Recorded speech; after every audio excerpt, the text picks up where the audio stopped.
નમસ્કાર, આપ જોઈ રહ્યા છો નેશન પ્લસ ન્યૂઝ. હું છું આપની સાથે હિરલ પંડ્યા. વડોદરા શહેરના મોચી એકતા ચેરિટેબલ ટ્રસ્ટ દ્વારા એક અનોખા સેવા યજ્ઞનું આયોજન કરવામાં આવ્યું છે. ટ્રસ્ટ દ્વારા વડોદરા જિલ્લામાં વસતા અને અભ્યાસ કરતા મોચી સમાજના ગરીબ અને જરૂરિયાતમંદ વિદ્યાર્થીઓ માટે 12 જેટલા કેન્દ્રો પરથી વિનામૂલ્યે ફૂલસ્કેપ ચોપડા વિતરણની ભવ્ય શરૂઆત કરવામાં આવી છે. મોચી સમાજના વિદ્યાર્થીઓને પોતાના ઘરની નજીકથી જ સરળતાથી શૈક્ષણિક સામગ્રી મળી રહે તે હેતુથી ટ્રસ્ટ દ્વારા વડોદરાના અલગ અલગ વિસ્તારોમાં કુલ 12 વિતરણ કેન્દ્રો ઉભા કરવામાં આવે છે. ગઈકાલે આ તમામ 12 કેન્દ્રો પર એક સાથે યોજનાનું ભવ્ય ઉદ્ઘાટન કરીને વિદ્યાર્થીઓને વિનામૂલ્યે ફૂલસ્કેપ ચોપડા આપવાની કામગીરી શરૂ કરી દેવાઈ છે.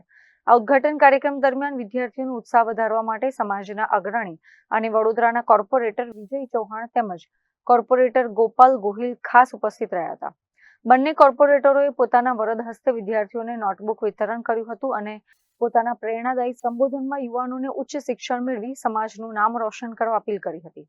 સમાજના લોકપ્રિય નેતાઓની હાજરીથી કાર્યક્રમમાં સોનામાં સુગંધ ભળી ગઈ હોય તેવો માહોલ સર્જાયો હતો.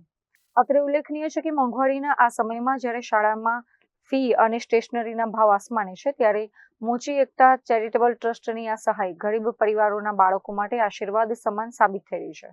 24 મીથી શરૂ થયેલા આ લોક ઉપયોગી કાર્યક્રમ આગામી 15 દિવસ એટલે કે 7 જૂન સુધી અવિરતપણે ચાલુ રહેશે.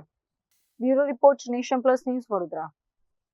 સમાચારોના સતત અપડેટ મેળવવા માટે અમારી નેશન પ્લસ ન્યૂઝની યુટ્યુબ ચેનલને સબસ્ક્રાઇબ કરો, બેલ આઇકન દબાવો અને જોડાયેલા રહો ફેસબુક, ઇન્સ્ટાગ્રામ અને ટ્વિટર પર.